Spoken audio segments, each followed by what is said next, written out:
a menti, été utilisé de faux documents pour obtenir l'interview de ma mère et a proféré des allégations mensongères et sordides sur la famille royale, jouant sur ses peurs et alimentant sa paranoïa.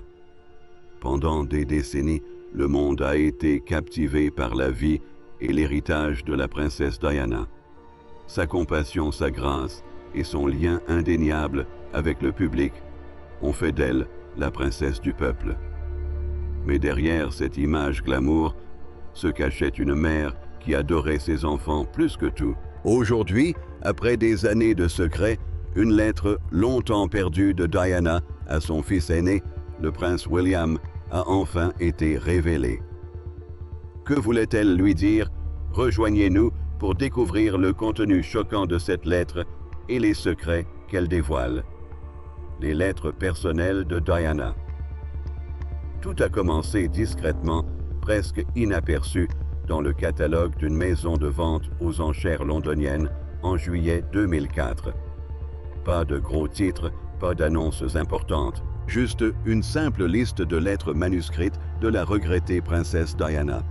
Mais il ne s'agissait pas de lettres ordinaires. Ces lettres étaient profondément personnelles, offrant un aperçu rare et authentique de son intimité. Parmi elles, une lettre se démarquait immédiatement. Elle parlait de son fils aîné, le prince William, d'une manière qui révélait à quel point il comptait pour elle. La vente aux enchères, organisée par SS, proposait la correspondance personnelle de Diana avec Violet Collison, bien plus qu'une simple gouvernante. Confidente de la famille Spencer depuis des décennies, Violet avait été témoin de la transformation de Diana d'une jeune fille timide à la femme la plus célèbre du monde. Ces lettres reflétaient ce parcours. Contrairement aux documents officiels du palais, souvent soigneusement sélectionnés et peaufinés, ces lettres étaient brutes et intimes. Elles témoignaient des montagnes russes émotionnelles de la vie de Diana, de ses difficultés face aux attentes royales, du chaos absolu, des préparatifs d'un mariage suivi par des millions de personnes et surtout des joies et des peines de la maternité. Une lettre particulièrement charmante datée du 8 juillet 1981, quelques semaines seulement avant son mariage avec le prince Charles, dépeignait une jeune mariée prise dans le tourbillon des préparatifs de dernière minute. Pourtant, malgré l'effervescence ambiante, les mots de Diana conservaient un ton enjoué et léger. Ici, tout le monde s'affaire aux derniers préparatifs, mais les futurs mariés gardent son calme. Cette petite remarque laissait entrevoir la chaleur et la simplicité qui la rendaient si populaire auprès du public. Mais au fil des années, ces lettres prirent un ton plus grave. L'insouciance et l'enthousiasme d'une jeune princesse laissèrent place à des émotions plus profondes, frustration, inquiétude, et surtout un amour indéfectible pour ses deux fils. Ce qui rendait ces lettres si extraordinaires que n'était pas seulement leur contenu, mais les émotions qui l'animaient. Elles révélaient une mère constamment préoccupée par le bonheur, le bien-être et l'avenir de ses enfants. Si le monde avait déjà vu Diana à travers des photographies, des documentaires et des interviews percutantes, ces messages manuscrits offraient une perspective différente. 6 lettres n'étaient pas destinées à être divulguées. Discrètes, personnelles et intimes, elles témoignaient de son profond désir de voir ses fils grandir dans la bonté et la compassion, qualité souvent difficile à cultiver entre les murs du palais. Une lettre particulièrement touchante datée du 21 juin 1904-29 en était la parfaite illustration. Rédigée sur du papier à en-tête officielle du palais de Kensington, la lettre était adressée au sergent George Plum du groupe d'escorte spéciale, le remerciant d'avoir organisé une démonstration de moto pour le 7e anniversaire du prince William. La gratitude de Diana était palpable lorsqu'elle écrivit « C'était vraiment gentil de votre part et de celle de votre équipe d'être venu aujourd'hui pour l'anniversaire de William. Je ne peux même pas vous dire à quel point le spectacle a apporté de joie à tous ces enfants et à leur maman. » Mais ce qui rendait cette lettre encore plus précieuse, c'est qu'elle n'était pas seulement signée par Diana. À côté de son nom, figuraient les petits gribouillis enthousiastes de William et Harry. C'était un rare aperçu d'un moment familial simple et heureux, loin du regard constant des médias. Pour ceux qui ont suivi la vie de Diana, ces lettres étaient bien plus que de simples souvenirs. Elles ont relancé les discussions sur sa relation complexe avec la famille royale et sa détermination sans faille à élever ses fils différemment. Contrairement aux générations précédentes, où les enfants royaux étaient souvent élevés dans une stricte formalité avec peu d'implications parentales directes, Diana a brisé les conventions. Elle voulait que William et Harry vivent une enfance authentique, riche d'expériences communes aux enfants ordinaires. Selon son ancien garde du corps royal, Kenwolf Diana s'est efforcée de leur faire découvrir le monde au-delà des murs du palais. Elle les emmenait dans des parcs d'attractions, les laissait manger dans des fast-foods et prenait même les bus avec eux, non pas pour se faire de la publicité, mais parce qu'elle souhaitait sincèrement qu'ils comprennent la vie en dehors de la royauté. Mais la princesse Diana était-elle vraiment la mère qui a veillé à ce que ses fils ne se coupent jamais de la réalité? Examinons cela de plus près. La protection de Diana pour ses enfants. La princesse Diana n'était pas qu'une figure royale. C'était une mère dévouée qui voulait que ses fils William et Harry grandissent en découvrant le monde qui les entoure. Elle pensait que malgré leur statut royal, ils devaient savoir à quoi ressemblait la vie des enfants ordinaires. Diana tenait à les emmener en sortie où ils pouvaient rencontrer des gens de tous horizons afin qu'ils ne grandissent pas dans une bulle de privilèges. Parallèlement, elle les protégeait farouchement consciente de la pression incessante des médias. Elle collaborait avec les responsables du palais pour organiser des séances photos officielles, permettant ainsi au public de découvrir des moments clés de la vie de ses enfants, comme leur rentrée scolaire ou leurs vacances en famille. Mais en contrepartie, elle exigeait le respect de sa vie privée, s'efforçant de les préserver de l'attention constante liée à leur statut royal. C'était un exercice d'équilibriste délicat accordé à la presse juste assez d'accès pour satisfaire la curiosité du public tout en préservant le droit de son fils à une enfance normale. Andrew Morton, dans son livre « Diana, sa véritable histoire »,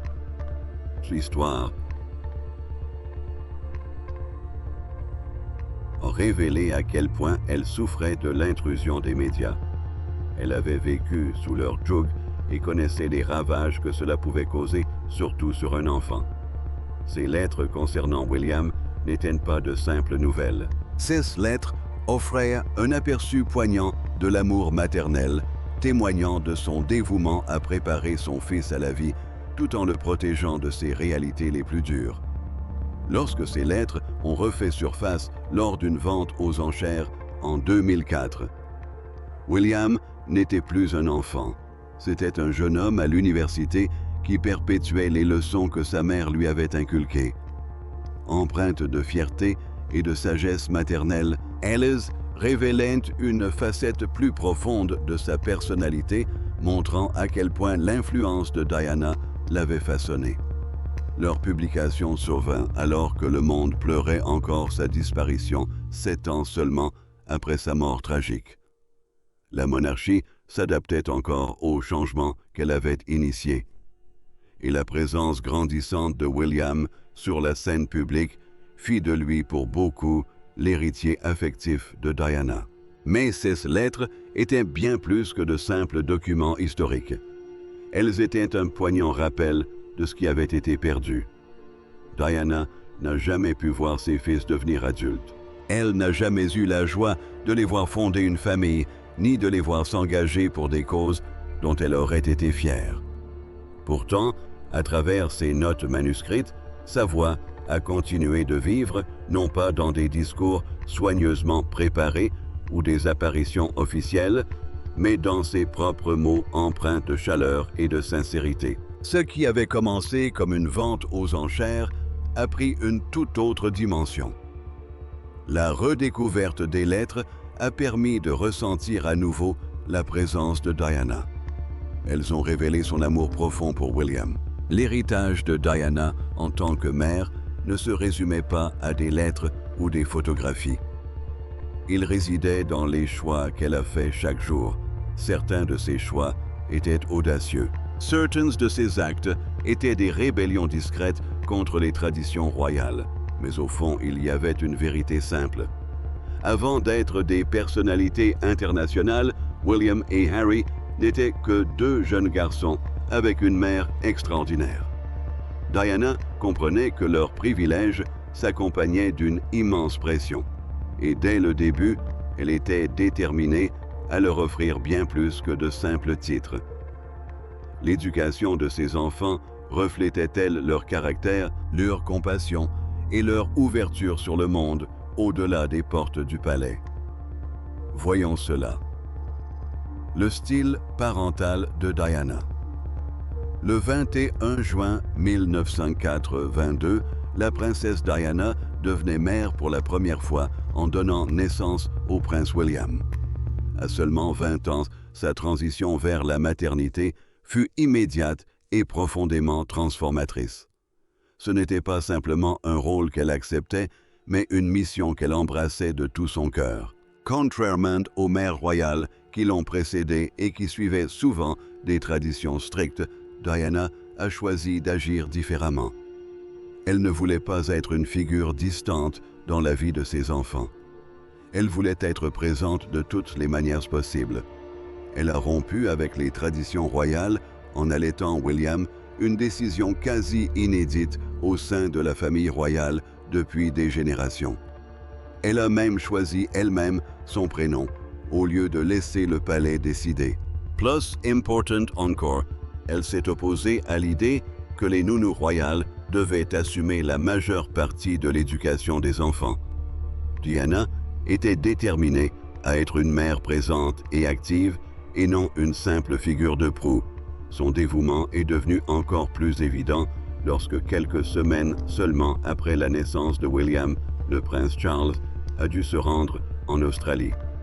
Traditionnellement, les enfants royaux restaient au pays confiés au personnel. Mais Diana a refusé de laisser son nouveau-né. Elle a emmené William avec elle, envoyant ainsi un message clair. Aucun devoir royal n'était plus important pour elle que d'être présente pour son enfant. À mesure que William grandissait, Diana continuait de déjouer les attentes. Au lieu d'engager des précepteurs privés pour lui enseigner au sein du palais, comme cela avait été le cas pour les enfants royaux précédents, elle l'inscrivit dans une école maternelle locale près du palais de Kensington. Les parents et les passants étaient souvent stupéfaits de voir une princesse déposer et récupérer elle-même son fils, chose presque inédite dans l'histoire royale. Il ne s'agissait pas d'un simple acte d'indépendance. Ce fut une révolution discrète dans l'éducation royale. Mais les efforts de Diana pour offrir une vie normale à ses enfants ne s'arrêtèrent pas là. Elle veilla à ce que William et son frère cadet Harry découvrent le monde au-delà des murs du palais. Leur enfance ne se résumait pas aux grands banquets et aux engagements royaux. Elle était remplie de moments du quotidien que tout enfant chérirait. Elle les emmenait chez McDonald's non pas parce qu'elle appréciait particulièrement la restauration rapide, mais parce qu'elle voulait qu'ils vivent comme les autres enfants. Elle les emmenait dans le métro londonien, les laissait profiter des parcs d'attractions et les entourait de personnes qui ne s'inclinaient pas et ne s'adressaient pas à eux sur un ton formel. Il ne s'agissait pas de simples sorties. C'étaient des leçons soigneusement préparées. Diana voulait que ces garçons voient la vie sous tous ses aspects, qu'ils comprennent le monde en dehors de leur cocon royal. Selon son ancien garde du corps Ken Worth, elle organisait ses voyages avec méticulosité, choisissant les moments les plus calmes et minimisant la sécurité. Parfois, elle portait même des déguisements discrets pour se fondre dans la masse. Elle ne se contentait pas de leur offrir une enfance. Elle leur enseignait l'empathie, une leçon qui les marquerait pour les années à venir. Son désir de leur inculquer la compassion devint encore plus évident lorsqu'elle fit découvrir à ses fils son travail caritatif. Lors d'un moment particulièrement marquant, elle a emmené William Visitor Center Point, une organisation caritative dédiée à aider les jeunes sans-abri à Londres. Là, il rencontra des enfants et des adolescents qui avaient grandi sans famille, sans éducation et sans foyer. Pour Diana, il ne s'agissait pas seulement de sensibiliser William aux difficultés des autres. Il s'agissait de lui faire comprendre la responsabilité liée à sa position privilégiée grâce à son amour, son refus des traditions désuètes et son engagement indéfectible envers ses enfants. Diana n'a pas seulement changé la façon d'élever des enfants au sein de la famille royale, elle l'a redéfinie. Alors, quelle était la relation de Diana avec ses enfants? Découvrons-le. Le lien indéfectible entre Diana, William et Harry. Au début des années 1980, le mariage de Diana avec le prince Charles battait de l'aile et le monde entier assistait à la dégradation de leur relation. Mais au milieu du chaos de la vie royale, des spéculations médiatiques incessantes, des chagrins personnels et des intrigues de palais, Diana a trouvé un havre de paix auprès de ses fils William et Harry. Plus que jamais, elle s'est investie pleinement dans leur éducation déterminée à les protéger des turbulences qui l'entouraient. Diana a fait des choix éducatifs délibérés qui allaient façonner ses fils pour les années à venir. Elle a soigneusement sélectionné des écoles qui privilégient à la fois l'intimité et le bien-être émotionnel, choisissant Wetherby School et Ludgrove, réputés pour leur environnement bienveillant. Mais elle ne s'est pas contentée de les y envoyer en espérant que tout se passe bien. Elle a collaboré étroitement avec le personnel scolaire pour s'assurer qu'au moins, entre les murs de l'école, William et Harry puissent connaître une certaine normalité. Lorsque Charles et Diana se sont officiellement séparés en 1992, le défi de la coparentalité sous le regard constant du public a commencé. Pourtant, Diana est restée profondément impliquée dans le quotidien de son fils. Elle assistait aux événements scolaires, les encourageait lors des journées sportives et écrivait personnellement des mots de remerciement au personnel, autant de petites attentions qui témoignaient de son dévouement sans faille. Nombre de ces mots manuscrits ont depuis refait surface lors de ventes aux enchères, rappelant de manière tangible une mère qui n'a jamais laissé ses obligations royales éclipser son rôle de parent. En 1995, lorsque Diana a accordé sa désormais célèbre interview au journaliste Martin Basher, suivi par plus de 22 millions de téléspectateurs, le monde a constaté les failles indéniables dans la façade royale. Mais même à cet instant, la priorité de Diana restait claire ses fils. Elle a parlé ouvertement de son désir de les élever avec bienveillance, amour et résilience, privilégiant l'intelligence émotionnelle au protocole royal. C'était un moment rare et poignant, une princesse plaçant l'humanité au-dessus des traditions.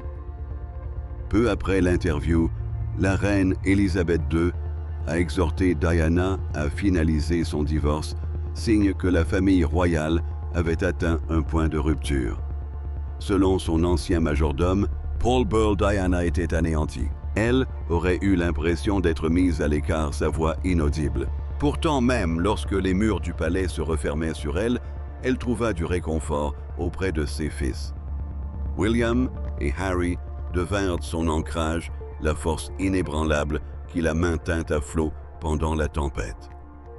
Après la finalisation de son divorce, le 28 août 1996, Diana perdit son titre d'Altesse royale, une formalité qui la blessa profondément, non pas pour des raisons politiques, mais pour quelque chose de bien plus personnel.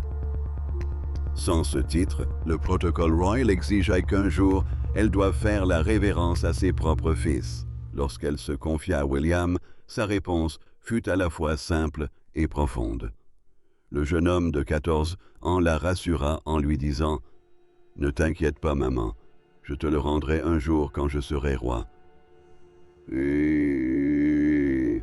Bien que William n'ait jamais confirmé lui-même cette histoire, elle témoigne du profond respect et de l'amour mutuel qui les unissait.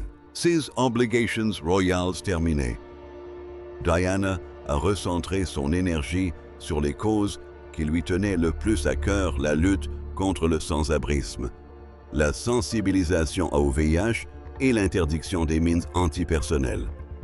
Ne représentant plus la monarchie, elle incarnait désormais ses propres valeurs. Même retirée de la vie publique, elle n'a jamais cessé d'écrire des lettres touchantes à ses amis, à son personnel et à ses soutiens.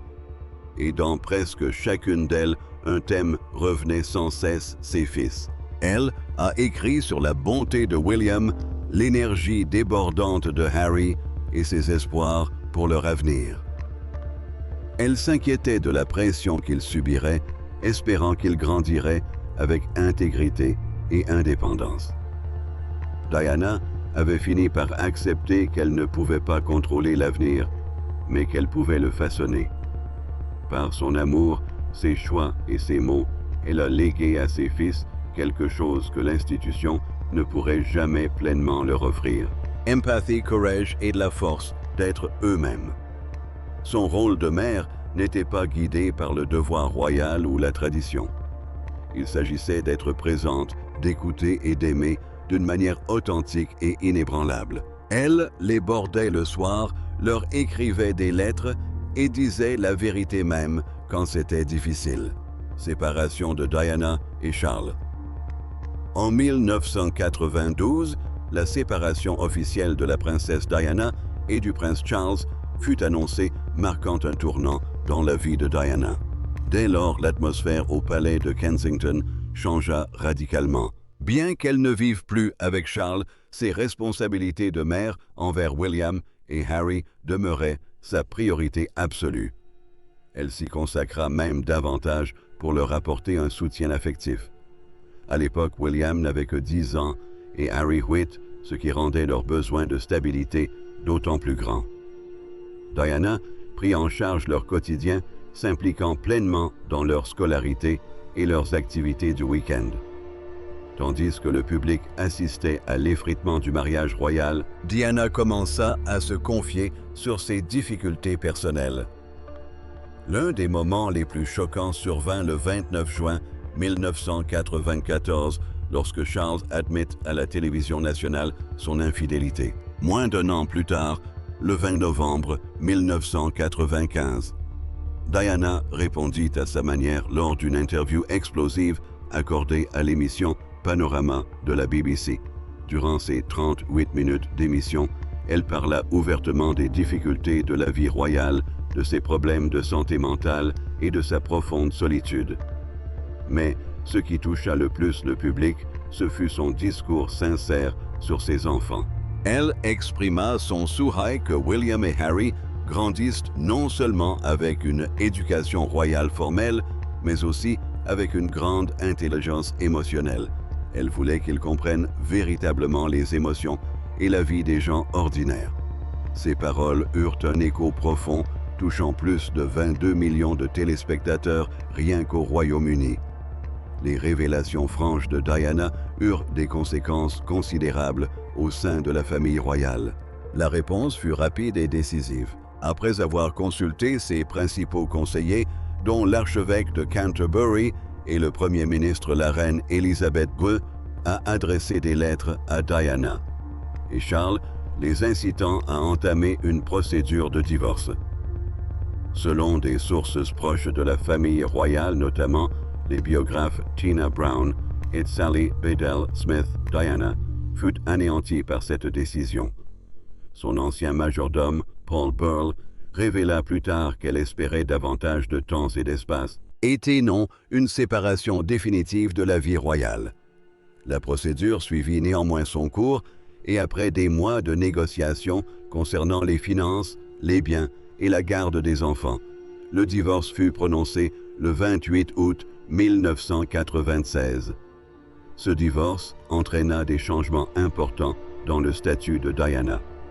Elle conserva le titre de princesse de Galles, mais perdit le titre d'Altesse royale. Concrètement, elle devait désormais faire la révérence à son ex-mari, à ses fils et aux autres membres importants de la famille royale. Si cela pouvait paraître une simple formalité, c'était profondément symbolique pour Diana. Elle le percevait comme un rejet définitif, une porte définitivement fermée. Paul Burrell a relaté un moment particulièrement émouvant où Diana s'est confiée à son fils aîné William. Le prince, alors âgé de 14 ans, voyant la détresse de sa mère, l'aurait réconforté en lui disant « Ne t'inquiète pas, maman, je te le rendrai un jour quand je serai roi. » Bien que cet échange n'ait jamais été officiellement confirmé par le palais, il demeure l'un des exemples les plus poignants du lien profond qui unissait Diana et William. Après avoir quitté ses fonctions royales, Diana a entamé un nouveau chapitre de sa vie davantage guidée par ses valeurs personnelles que par le protocole royal. Elle s'est retirée de plus de 100 parrainages, préférant se concentrer sur une poignée de causes qui lui tenaient vraiment à cœur. Parmi celles-ci figurent Center Point, l'hôpital Great Ormond Street, l'hôpital Royal Marsden, le National AIDS Trust et la Leprosy Mission. Même si elle n'était plus un membre actif de la famille royale, son engagement humanitaire n'en a été que plus fort. Bien qu'éloignée de la famille royale, la priorité absolue de Diana restait ses deux fils. Elle organisait sa vie autour de leurs horaires scolaires, assistait aux réunions parents-professeurs et s'impliquait activement dans leur éducation. Les témoignages du personnel scolaire et d'amis proches la décrivaient comme une mère aimante et dévouée, toujours disponible. Pourtant, cette période de sa vie était aussi marquée par un sentiment d'isolement croissant. Sans la sécurité royale et le soutien officiel dont elle bénéficiait auparavant, elle se sentait souvent vulnérable et exposée. Dans des lettres et des notes personnelles, dont certaines ont été révélées plus tard par Paul Burrell, Diana exprimait ses craintes pour sa sécurité. Dans une lettre glaçante, datée d'octobre 1995, elle écrivait « Cette période de ma vie est la plus dangereuse. Mon mari projette un accident de voiture, une épannée de freins et une grave blessure à la tête. Satima Ushisan. » Bien que l'authenticité de la lettre ait été vérifiée, son contenu demeure très controversé. Que ses craintes fussent justifiées ou non, elle dressait le portrait d'une femme qui se sentait constamment surveillée et profondément perturbée. Malgré ces pressions, Diana est restée inébranlable dans son engagement à faire bouger les choses. En janvier 1997, elle s'est rendue en Angola avec la Croix-Rouge internationale pour lutter contre le déminage. Les images d'elle marchant dans un champ de mines récemment déminé, vêtue d'une tenue de protection, sont devenues parmi les clichés les plus marquants et les plus emblématiques de la fin de sa vie. Elle témoignait de son courage et de sa conviction qu'il fallait utiliser son influence pour sensibiliser le public aux problèmes mondiaux. Durant ces derniers mois, Diana s'est concentrée sur la préparation de William et Harry à l'avenir. Elle souhaitait qu'ils perçoivent le leadership non comme une position de pouvoir, mais comme une opportunité de servir autrui. Ses proches et ses conseillers ont raconté comment elle a inculqué à William un sens du devoir empreint de compassion. Lorsqu'elle évoquait son engagement humanitaire, elle lui disait souvent « Utilise ta position pour aider ceux qui n'ont pas de voix. » Tragiquement, cet avenir ne s'est jamais concrétisé. Le 30 et 1 août 1904, 27, la vie de Diana a été brutalement interrompue par un terrible accident de voiture à Paris. Le monde entier a assisté sous le choc à la scène où William, âgé de seulement 15 ans, et Harry, âgé de 12 ans, marchaient derrière son cercueil, le visage marqué par le chagrin. Pourtant, même après sa disparition, l'influence de Diana sur ses fils est restée indéniable. Que pensez-vous de la révélation bouleversante contenue dans la lettre de la princesse Diana à son fils, le prince William? Partagez vos impressions dans les commentaires. N'oubliez pas de liker et de vous abonner.